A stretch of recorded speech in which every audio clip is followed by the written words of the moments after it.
মানব সমাজ স্ত্রীলোককে সর্বদা শোষণ, অন্যায় আর অপমান দিয়েছে। আপনারা নিজেদের আশেপাশে দেখুন, সমগ্র ইতিহাসকে দেখুন, এই একই রূপ দেখা যাবে যে পুরুষের ঈর্ষা, লালসা, অহংকার, বৈরিতা, এই সমস্ত কুচিন্তার পরিণাম স্ত্রীলোক ভোগ করে।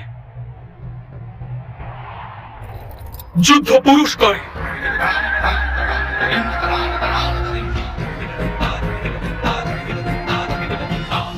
আর পরাজিত নগরে স্ত্রীলোকের সাথে বলাৎকার করা হয়। পুরুষ মদ্যপান ও দুধ ক্রীড়ায় নিজের সম্পত্তি হারায়, আর স্ত্রীলোকের ভাগ্যে নেমে আসে ক্ষুধা। পুরুষের অহংকার ক্ষুণ্ণ হয়, আর স্ত্রীলোকের স্বাধীনতা ও সুখে বাধা উৎপন্ন হয়ে যায়। পুরুষ জীবনে পরাজিত হয়ে পরিবারকে ত্যাগ করে, আর স্ত্রী নিজের সন্তানদের ক্ষুধা নিবারণের কারণে সংঘর্ষ করতে থাকে। সমগ্র সংসারের দুঃখের হিসেব করুন, স্পষ্ট দেখতে পাবেন যে পুরুষের তুলনায় স্ত্রীলোক অধিকতর দুঃখ ভোগ করে। এ কোন প্রকারের সমাজ রচনা করেছি আমরা, যেখানে মনুষ্য জাতির অর্ধেক ভাগ অপর অর্ধেক ভাগকে নিরন্তর পদদলিত করছে, আর সেই পদদলিত স্ত্রীলোক মানুষের ভবিষ্যতের জন্ম দেয়নি। সৃষ্টিকে দেখুন, নতুন বৃক্ষকে জন্মদানকারী বীজের আশপাশে ঈশ্বর ফুলের পাপড়ি নির্মাণ করেছে, তাকে রং ও সুগন্ধ দিয়ে ভরে দিয়েছেন।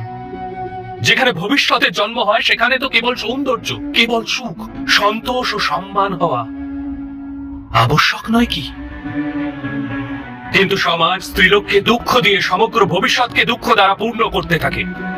প্রহার, শোষণ, পীড়া, এইসবে ঝলসে যাওয়া স্ত্রীলোক স্বাস্থ্যবান সুখী সন্তানের জন্ম কোন প্রকারে দেবে? অর্থাৎ যে সময় কোন স্ত্রীলোকের অপমান হয়, কোন স্ত্রীলোকের উপর শোষণ হয়, কোন নারীর কেশ আকর্ষণ করা হয়, সেই সময় কোন না কোন রূপে এক যুদ্ধের জন্ম হয়, কোন না কোন রূপে মহাভারতের আরম্ভ হয়।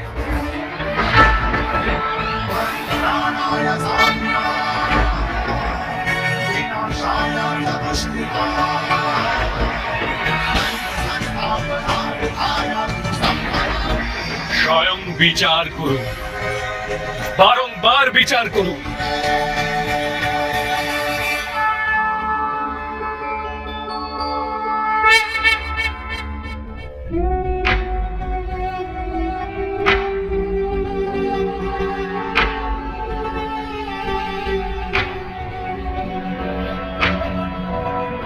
মহারাজ, পাণ্ডুপুত্রদের ওদের সম্পত্তি, ওদের সাম্রাজ্য, ওদের অস্ত্র আর ওদের স্বাধীনতা প্রত্যর্পণ করার সিদ্ধান্তকে স্বাগত জানাই।